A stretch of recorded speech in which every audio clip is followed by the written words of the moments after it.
Good morning. Welcome to our daily devotions this Thursday, April 2nd. I am going to read from you in a moment from the first letter of Thessalonians, but I want to begin speaking with you about a memory that I've had in my mind. Many years ago, most of you know that I had a bad type of cancer. Prognosis was not great. And after 2 surgeries and much chemotherapy, I went through a bone marrow transplant. Now remember, this was over 30 years ago. Well, I've shared this story before. I was on the 19th floor of Hahnemann Hospital in Philadelphia, Pennsylvania. This was after the transplant, and I was in a great deal of pain. I focused on the pain and counted the minutes to the next shot of painkiller. I had to take cocaine swishes in my mouth as well as a shot of morphine. I was in so much pain, I really didn't know what was going on. Well, 3 a.m. one night, I heard a lot of commotion next door to the room next door of mine. The doctors were in and out, and soon I heard the family members coming by and crying. I figured out their loved one had just passed away from cancer. Well, I was in the ministry then and wondered what I could do to help or to listen or whatever I could do. So I decided that the only thing I could do was pray, and pray I did. I prayed unceasingly, and I was very focused in my prayers. I prayed for the family, for the soul of the loved one who had passed away. I prayed that God would give them the strength to persevere through this painful time. And when finished, I said the Lord's Prayer over and over again. After 15 minutes, the family went away, and I suddenly realized that I didn't have the pain that I had 15 minutes earlier. I was so focused on the family next door that the pain left me for the time being. That's, I feel, the power of prayer. God is real, and God does hear our prayers. So today I want to focus our attention on the power of prayer.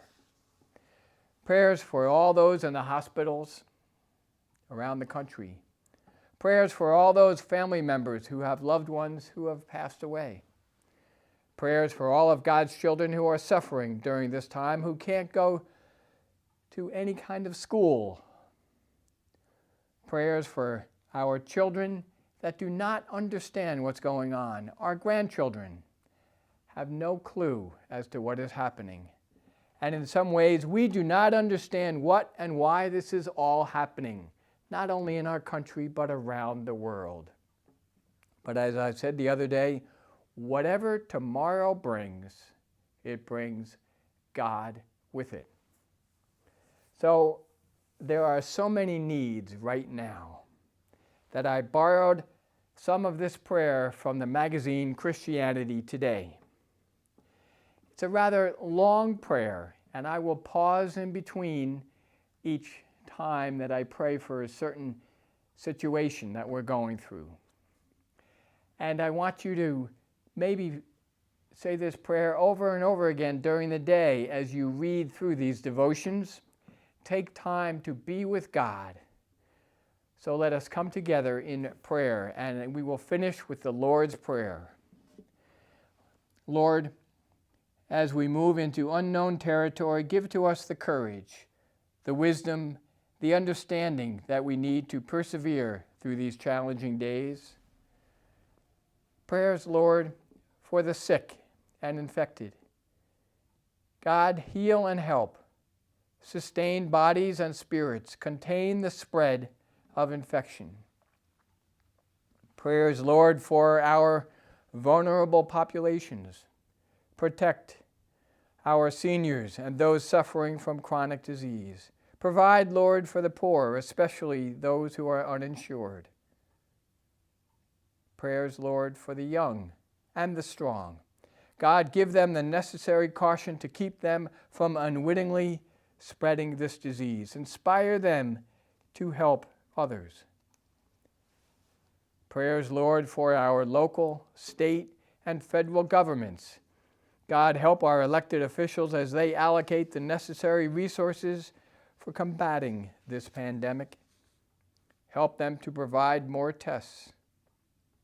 And prayers, Lord, for our scientific community, leading the charge to understand this disease and communicate its gravity. God, give them knowledge, wisdom, and a voice that helps them to find cures, vaccinations. Prayers, Lord, for the media, committed to providing up-to-date information. Help them, Lord, to communicate with appropriateness, seriousness, without causing panic. Prayers, Lord, for the homeless, unable to practice the protocols of social distancing in the shelter system. Protect them from disease. Provide isolation shelters in every city. Prayers, Lord, for international travelers stuck in foreign countries. Help them return home safely and quickly. Prayers, Lord, for workers in a variety of industries facing layoffs and financial hardship. Prayers, Lord, for those in need of therapy and treatments that must now be postponed.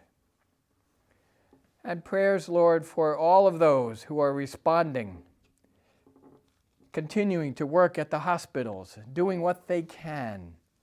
Keep them safe and keep them whole. And give them, Lord, a vision so that we can make this curve flatten out, as we've all heard. And prayers, Lord, for all of the frontline healthcare workers. Help them to be knowledgeable about the diagnosis and treatment of this disease, as well as the changing protocols. Help them to stay clear-minded in the midst of surrounding panic. Deliver them from anxiety from their own loved ones. And give to them, Lord, compassion for every patient in their care. Help Christians in healthcare to exhibit extraordinary peace, so that many would ask about the reason for their hope. Give them the opportunities to proclaim the gospel, the good news of your Son, Jesus Christ. And we know, Lord, that there are many out there that we know, loved ones, who are going through difficult times right now as they are waiting for diagnoses, as they are not feeling well, as they may even be in the hospital. Teach us, Lord, to be your faithful people in this time of global crisis. Help us to follow in the footsteps of our faithful shepherd, Jesus Christ, who laid down his life for the sake of love. And hear us now, Lord, as we are bold to pray the Lord's Prayer together, saying, Our Father, who art in heaven, hallowed be thy name. Thy kingdom come, thy will be done, on earth as it is in heaven.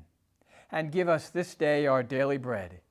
Forgive us our debts, as we forgive our debtors. And lead us not into temptation, but deliver us from evil. For thine is the kingdom, and the power, and the glory forever and ever. Amen. Here is my thought. Keep looking back at this devotion daily today and pray. You may use the prayers that I have shared or your own prayers, because we know, Lord, that God hears our prayers, and God is with us today, tomorrow, and all of our tomorrows. Blessings to you this day, and I will look forward to seeing you tomorrow morning, Friday morning. Amen and amen.